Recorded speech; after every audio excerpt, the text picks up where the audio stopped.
자, 여러분들 오늘의 문제 시작하겠습니다. 자, 어제 이제 제가 얘기했던 것처럼 오늘 또 이제 한국 경찰 역사를 좀 더 이어서 볼 거거든요. 오늘 이제 제가 마련한 문제는 일제강점기입니다. 요즘에 이제 뭐 여러 가지 이제 무슨 홍범도 장군 여러 가지 문제도 있고 여러 가지 뭐 논란이 있는 부분들이기도 하죠. 자, 그러면 일제강점기는 언제부터 언제까지입니까? 1910년도 경술국치부터 1945년도 우리가 독립할 때까지. 근데 그럼 그 기간 동안 하나의 사건을 계기로 우리는 두 개로 쪼개는 거 아시죠? 무슨 사건입니까? 3.1운동이죠. 1919년도 3.1운동 계기로 그 전을 헌병경찰 시대, 그 이후를 보통경찰 시대 이렇게 나누죠, 그죠? 그걸 우리가 정리를 할 겁니다. 그러면 보세요. 자, 1910년도 우리나라가 나라를 뺏깁니다. 그러면서 헌병경찰 시대가 도래하는데 문제가 있어요. 자, 어떤 거는 이 헌병경찰 시대의 기원이 되는 게 있었거든요. 언제냐면 1896년도에 이건 그냥 듣고 흘리십시오. 바로 이제 일본의 헌병들이 우리나라에 주둔을 해요. 들어와요. 일본이 헌병들이. 명목은 뭐냐? 명목은 그 당시에 이제 우리나라가 1876년도 일본한테 문호를 열거든요. 그러면서 일본이 이제 걷잡을 수 없이 들어오는데 일본이 그 과정에서 부산과 서울 간에 군용 전신선을 설치합니다. 그러니까 얘네들이 그걸 보호하겠다. 이런 명목으로 헌병을 들어보내는 거야. 그러면서 대구에 본부를 두고 이제 주둔합니다. 그런데 이 헌병들이 이제 점점 인원이 많아지겠죠. 그러면서 우리가 나라 뺏기니까 얘네들이 이렇게 넘어가는 거야. 이렇게 기원되면. 그래서 헌병경찰에는 문제가 있습니다. 여러분, 헌병은 원래 군인들이거든요. 군인인데 군인의 신분은 그대로 갖고 있으면서 경찰까지 하게 되는 거예요.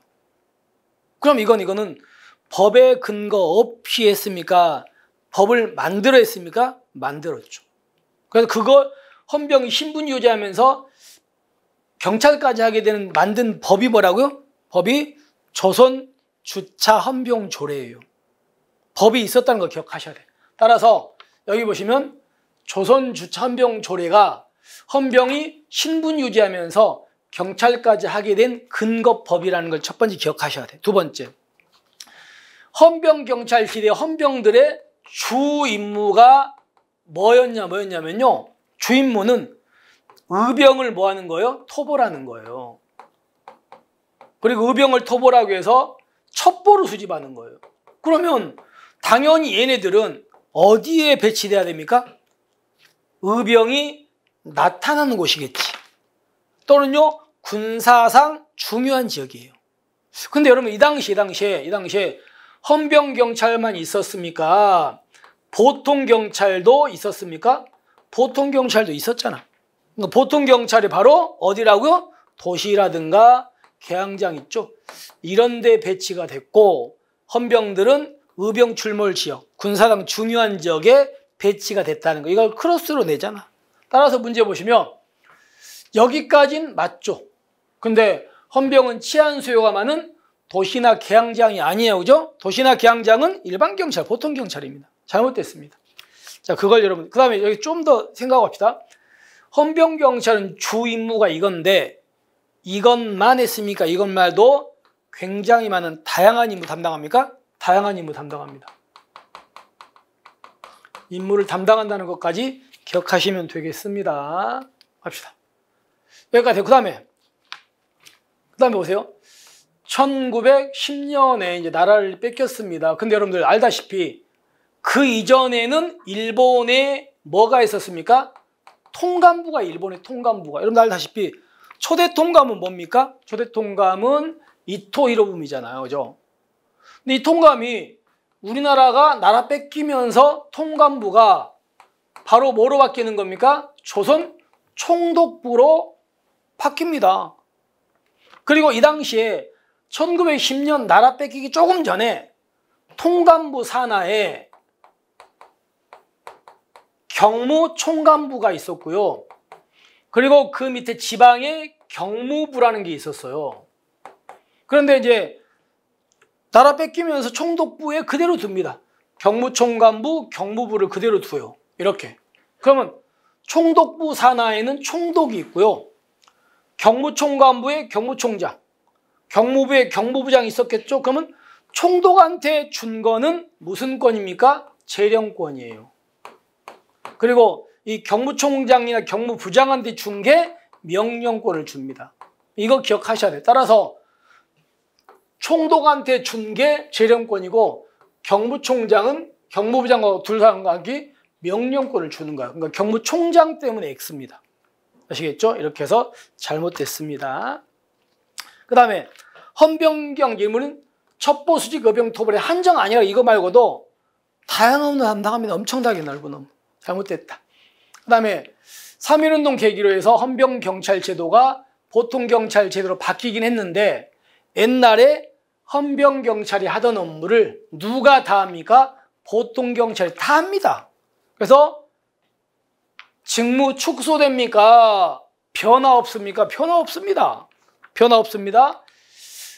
자, 변화 없고요.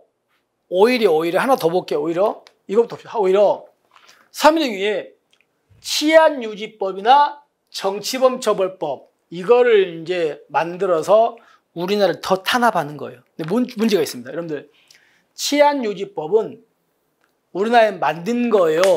일본에 있었던 걸 도입한 거예요. 도입한 거고 정치범처벌법은 국내에서 만든 겁니다. 따라서 치안유지법하고 얘가 바뀌어야 됩니다. 조심하세요. 정치범처벌법은 제정하고요. 치안유지법은 일본에 있었던 걸 도입하는 거 아시겠죠? 구별하십시오. 잘못됐습니다. 자, 그 다음에 이거요. 이거 봅시다. 그러면 아까 제가 뭐라고 했냐면 1910년에 조선 총독부가 통감부가 총독부로 바뀌면서 1910년 이전에 있었던 경무 총감부 그리고 지방에는 경무부를 둔다 그랬잖아요. 그죠? 근데 이제 1919년도 3.1운동 계기로 해가지고 이제 이 경무총감부가 경무국으로 바뀝니다. 이 구조예요. 그래서 보세요. 3.1운동으로 총독부 직속의 경무총감부가 폐지되고 경무국이 이제 만들어져요. 이렇게. 그래서 경찰 사무와 위생 사무를 감독한다. 아시겠죠? 이렇게 되는 겁니다. 맞습니다. 자, 그럼 정리해 볼게요. 옳고 그름의 연결이 바르게 된 것은 첫 번째, 여기까지 맞는데 헌병은 여기가 아니고 어디라고 의병 출몰 지역이나 군상 중요한 지역. 그 다음에 경무총장은 재령권이 아니고 명령권이다. 그리고 항정된 게 아니고 다양한 임무 담당한다. 그리고 보통경찰 바뀌어도 큰 변화 없었다.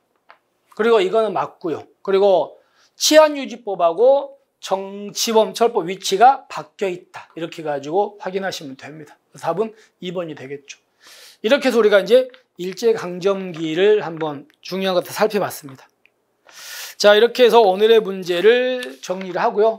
내일은 이제 뭘 볼 거냐면요. 여러분들 3.1운동을 계기로 해가지고 국내에서도 바뀐 게 있지만 바로 3.1운동 계기로 중국의 상해 있죠. 상해 뭐가 만들어져? 임시정부 만들어지죠. 그래서 내일은 이제 임시정부를 한번 살펴보겠습니다. 자, 오늘 고생하셨고요. 우리는 내일 뵙겠습니다. 수고하셨습니다.